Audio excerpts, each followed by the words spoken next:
नमस्कार, मैं हूं दिबांजलि मोइत्रा। फेसबुक बुरी तरह घिर गया। दुनिया के सबसे ज्यादा यूजर्स वाले देशों में से एक भारत में फेसबुक बुरी तरह घिर गया। अभी तक तो कांग्रेस समेत तमाम विपक्षी पार्टियां ही फेसबुक पर बीजेपी के साथ मिलीभगत का आरोप लगाते रहे, लेकिन अब तो खुद मोदी सरकार ने भी फेसबुक को चिट्ठी लिखकर गंभीर आरोप लगा दिए।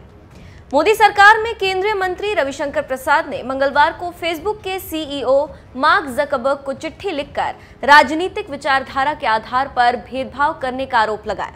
साथ ही उन्होंने ये भी कहा कि फेसबुक के कर्मचारी पीएम नरेंद्र मोदी और वरिष्ठ केंद्रीय मंत्रियों के लिए अपशब्दों का इस्तेमाल करते हैं।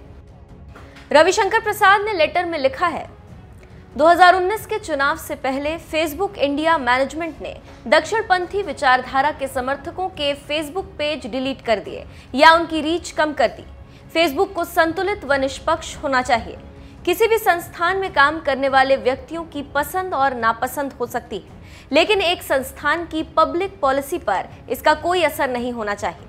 इस मामले को लेकर मैंने कई बार फेसबुक मैनेजमेंट को मेल किया, लेकिन कोई रिस्पॉन्स नहीं आया। ये कतई स्वीकार्य नहीं है कि करोड़ों लोगों की अभिव्यक्ति की आजादी पर व्यक्ति विशेष की राजनीतिक प्रतिबद्धता को थोपा जाए। केंद्रीय मंत्री ने फेसबुक को हिदायत देते हुए कहा कि फेसबुक ने दुनिया के करोड़ों लोगों को अपने विचार व्यक्त करने का एक मंच दिया है, लेकिन उसे ध्यान रखना होगा कि विचारों की अभिव्यक्ति और अफवाहों के प्रसार में बहुत अंतर है।